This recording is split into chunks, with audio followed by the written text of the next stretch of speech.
Everyone, it's Glenn Greenwald, and I am back to do another subscriber-only video. And before I delve into the topic, I just want to take the opportunity because we have a lot of new subscribers over the past several weeks since I did the last video. And I wanted to take the opportunity to thank you sincerely for the support that you've provided, the success of this launch, both with new subscribers as well as ones who were here more or less in the beginning, is enabling us to think about ways to start expanding the platform, how we're doing journalism, offer new kind of content with new voices that I think will be very interesting to do reporting and commentary with me and alone as well, that will advance the kind of reporting and journalism and analysis I'm hoping to do here. And that's all thanks to your support. So I wanted to just begin by expressing my gratitude to all of you. I wanted to discuss what I think are three very important lessons that we can draw just from the process thus far of Joe Biden and Kamala Harris unveiling what they intend to be their new administration to be inaugurated on January 20th. And I don't want to necessarily dissect and analyze each individual nominee. I've already done that for a couple of them and undoubtedly will do that more as the process continues. I wanted to instead talk about a couple of broad themes, three in particular, that I think are quite apparent from this nominating process and his cabinet, the assemblage of his cabinet and other high-level positions, as well as some important trends and tactics that we can see that are now endemic to the Democratic Party once you take a look a little bit more deeply. So the first trend and tactic that I think has driven much of this transition process of assembling who will be the Biden-Harris administration is the increasingly aggressive use of what is now a common tactic, not just among the Democratic Party, but neoliberal institutions globally, to exploit concepts of identity and biography and diversity, not only to distract you away from the reality of what they do in terms of policy and on whose behalf they do it, but to obfuscate and distort that reality in very insidious and manipulative ways. Specifically, what they do is they purposely assemble as superficially diverse of a team as possible, filled with women and people of color and LGBTs, who are there to create the perception that they must be doing something innovative and historic and inspiring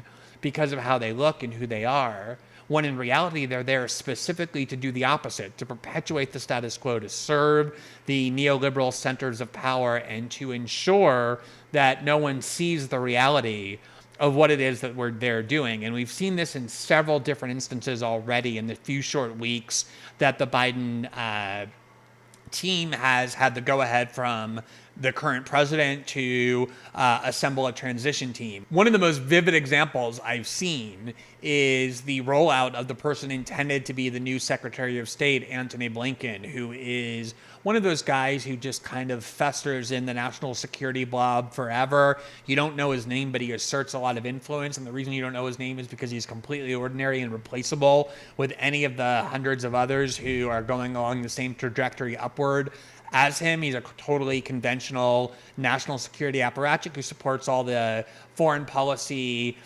orthodoxies of the United States, of imperialism, militarism, intervention, and war. He worked closely with Joe Biden in 2002 when Joe Biden was the chairman of the Foreign Relations Committee and was a strong advocate, both of them were, of invading and then destroying Iraq during the Obama administration, where he held several national security positions. He was an advocate of things like intervening in Libya and bombing it into oblivion, notwithstanding the anarchy that to this very day has been created, as well as unleashing the CIA even further. He was an advocate of going further than Obama went in trying to topple the regime of Bashar al-Assad, creating all kinds of instability in that region in the name of regime change. So he is a hardcore interventionist. He is a internationalist in the sense that he likes to work with NATO to do these kinds of wars. He believes in things like NATO and the World Bank and the IMF.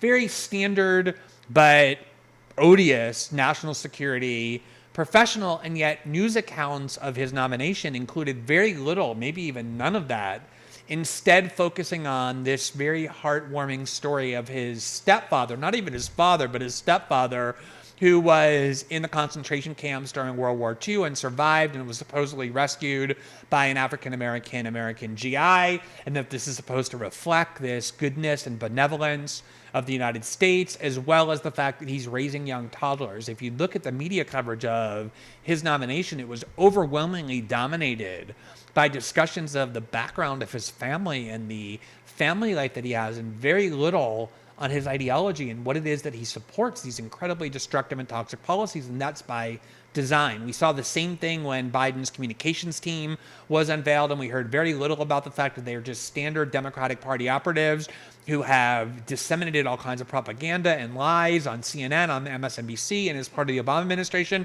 and instead heard nothing about them other than the fact that it was an all-female team, and that meant that this is a great advancement for feminism because we were going to be hearing from women primarily, if not exclusively, when it comes to what the Biden administration is doing, with very little discussion of what the Biden administration will actually be doing and what these communication professionals have done in their career. And then we saw the same thing earlier today when one of Biden's most controversial appointees, about whom I wrote, the person who he wants to head the very important Office of Management and Budget, Neera Tanden, she gave a press conference today in which she described, just like she did in the viral tweet of yesterday, how when she was 5 years old, her father divorced her mother, and she had to, for a few months or maybe a little longer, go on food stamps in order to buy food using food stamps. And this is supposed to signify, and she said explicitly, that this meant she was in touch with the common American. She understood the sanctity of social programs. It is a very warm story to listen to, even as somebody who has had very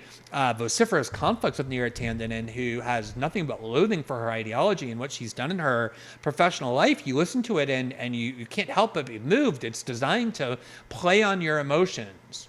But the reality is exactly the opposite. She essentially lived a very middle-class life, if not better. She ended up going to Yale Law School. She's worked at the highest levels of Democratic Party politics for the last 15 years at the side of Hillary Clinton when she was advocating the invasion of Iraq, and then as president of this think tank, the Center for American Progress, in which she has spent the last 10 years doing very little other than collecting millions of dollars from Wall Street, Silicon Valley, and Gulf state despots, the real constituency of the Democratic Party. But all the media coverage of her is about her childhood, about how she's one of the only women of color, I think, to ever be nominated for this position. And it's all designed to exploit concepts of social justice and diversity in order to get you to forget about what neoliberalism really is. I think the most manipulative example I can recall is in 2016, the GCHQ, which is the British counterpart of the National Security Agency that is responsible for spying on British citizens as well as people around the world. In fact, is one of the most aggressive agencies in the world. When the NSA wants to do something but can't because of legal limits or ethical limits, it farms it out to the GCHQ that happily does it. It's probably the most invasive spying agency in the world, and yet once a year they bathe themselves literally in the colors of the rainbow flag to celebrate LGBT Day because of Alan Turing, the famed British spy and code breaker in World War II, who was in the closet and ultimately history discovered was gay. So they exploit the cause of LGBT equality in order to make you forget about how pernicious the spying agency is, just like the CIA has Women's Day and LGBT Day and Raytheon in general, Dynamic and Boeing and all of these weapons manufacturers do the same. It's all designed to get you to focus on social justice issues about which they don't care at all, and get you to believe that if they're good on those issues, they must be good people in general, when on the other hand, they are destroying people's economic security, engaging in policies of corporatism and militarism and imperialism and intervention and war. And because they've been able to snow and deceive so many people into focusing on the biography and the diversity of who the people are implementing these destructive policies to perpetuate status quo power, they get people to believe that there's something completely different than what they really are. And the more that works, the more women they recruit, or people of color, or African Americans, or LGBTs they recruit on their behalf to advocate for and implement these policies, the more they're going to continue to do that tactic until people tire of it. But clearly that isn't the case yet, since it's so pervasive throughout the Biden nominating process. It's what's driving it without question. And of course, you have media outlets more than happy to play along, in part because the propaganda is for the Democrats, but in part because it's much easier to talk about biography and diversity than it is to dig into who funds these people and on whose behalf they've been living their entire professional lives. That's one very visible and important trend from the Biden nomination process. The second is the complete and utter impotence of the left wing of the Democratic Party, by which I mean the Bernie Sanders wing of the Democratic Party. I've watched, what I think is so surprising about that is not the fact that the Biden-Harris administration is giving essentially nothing to the Bernie Sanders wing of the Democratic Party. That's not surprising at all. In fact, not only aren't they giving anything to the Bernie Sanders wing of the Democratic Party, they seem to be purposely mocking and humiliating them. The nomination of Neera Tanden by itself, a person who is most notorious for spewing the most wretched and vile slander against not just Sanders supporters, but Bernie Sanders himself for 5 years to such an important post, is essentially saying, not only aren't we going to give you anything, we don't care in the slightest what it is you think or how you react, because we don't need you at all. That isn't surprising to me in the slightest. I often said, as did many other people, that that's what they were going to do if they won. What has been surprising to me, I think, is watching the reaction of many people on the left who are not just angry about that, but are surprised by it.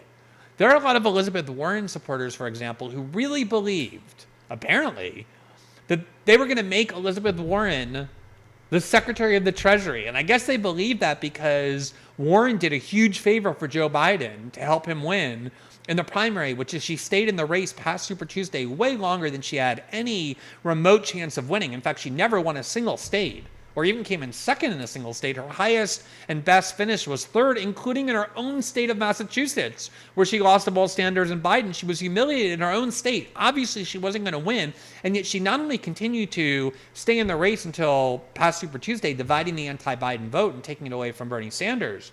She was funded almost entirely in order to do that by a Silicon Valley oligarch who donated more than $15 million to a super PAC anonymously. It was dark money, in order to keep the Warren candidacy going long enough to sabotage Bernie Sanders' chance of defeating Joe Biden. And they thought in exchange she must get something valuable for that service, for that submissive role she played in helping the Democratic establishment achieve its goals. Of course they weren't going to make her Secretary of Treasury. They're going to give all those positions to the people who serve Wall Street even more than Elizabeth Warren does, whose open and principled purpose is to serve those constituencies. And what I genuinely don't understand is that it's an obvious fact of political life, of just human nature, that if you tell somebody that they have your support and your vote and your money and your efforts to help them win, no matter what it is that they say about you, no matter what it is that they do to you, even if they give you nothing in return, if you put yourself in that much of a subservient role where you announce that we, at the end of the day, are always going to support the Democratic Party no matter how much it runs roughshod over our values, we're going to applaud when they speak in terms of not just negativity, but disgust about us because we know they need to do that in order to win. And that's the only thing we care about, is helping the Democratic Party defeat Donald Trump. If you say to anybody, I have no leverage, I'm giving you, I'm pledging to you my undying, unconditional, and eternal support in exchange for nothing, of course you're going to get nothing in return. Why would you respect any political faction or political movement that adopts that posture? You wouldn't respect anyone in life who adopts that as the message they send. And yet that continues to be, with some exceptions, but not very many in this election, what overwhelmingly the American left continues to do in its highly abusive relationship with the Democratic Party, which is it continues to say, you have our undying support. At the end of the day, you know we're going to vote for you. You don't have to give us anything in return, either before the election with promises or after the election with anything that we care about.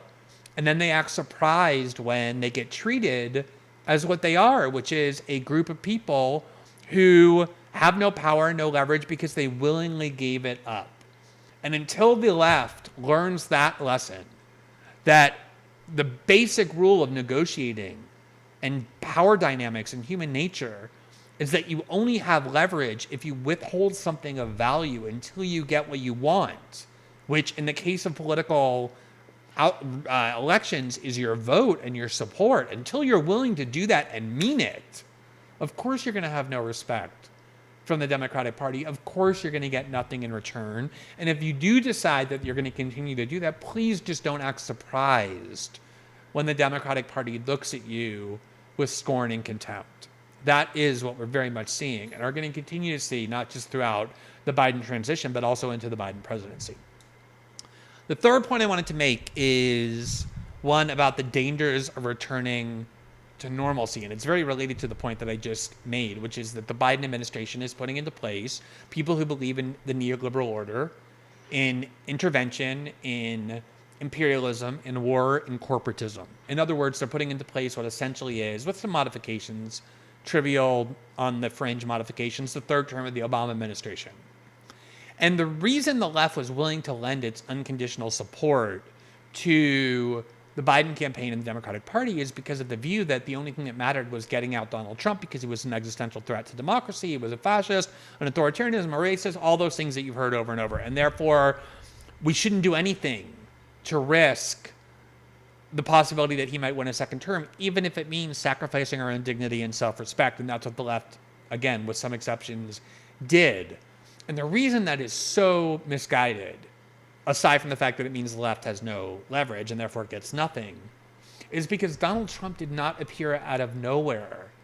He materialized and won after 8 years of governance by the neoliberal, corporatist, and militaristic wing of the Democratic Party under Barack Obama. Some of those years they had control over the Senate and the House simultaneously. Other years they had control of the House, and other years they had control over neither. But for 8 years, it was Barack Obama that ran the executive branch. And after those 8 years, Americans were so angry and disgusted by the political order and the political class, feeling so ignored and despised and without any economic security, that they purposely voted for somebody who promised to burn it all down, who they could see was hated by the political class that they themselves view as their enemy.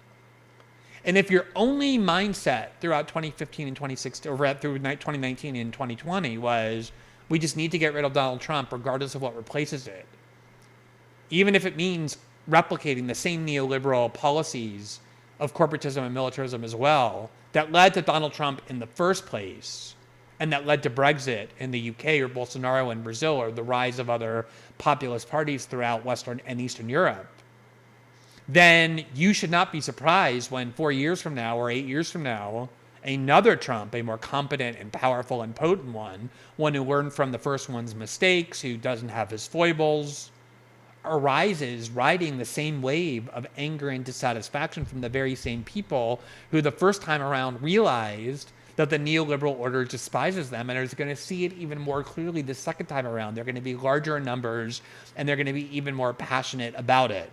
And that was the reason why this bargain that the left made. We're willing to do anything, keep our mouths shut, play the role of patsy, be stepped on and spit at, because the only thing that matters is getting rid of Donald Trump. It was so irrational because you haven't gotten rid of Donald Trump. All you've done is given the United States a pause of 4 years or 8 years, probably 4, before another stronger, more effective one returns. You have to think about what it is that you're implementing when you support a party or support a candidacy. It can't just be reactionary that we're against Trump.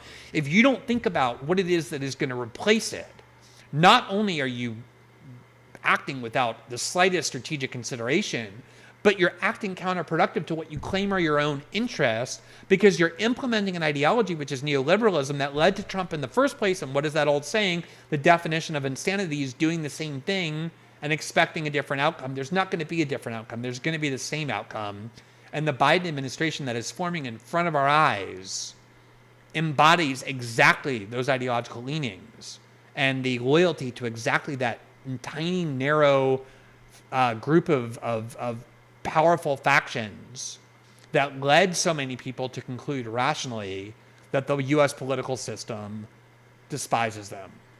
So I will certainly be writing about all of this and more as the transition proceeds, and obviously into the Biden administration as well. I want to thank you one more time for having supported the journalism that we're trying to do here, that we will continue to do, and hopefully an expanded way. Thanks very much.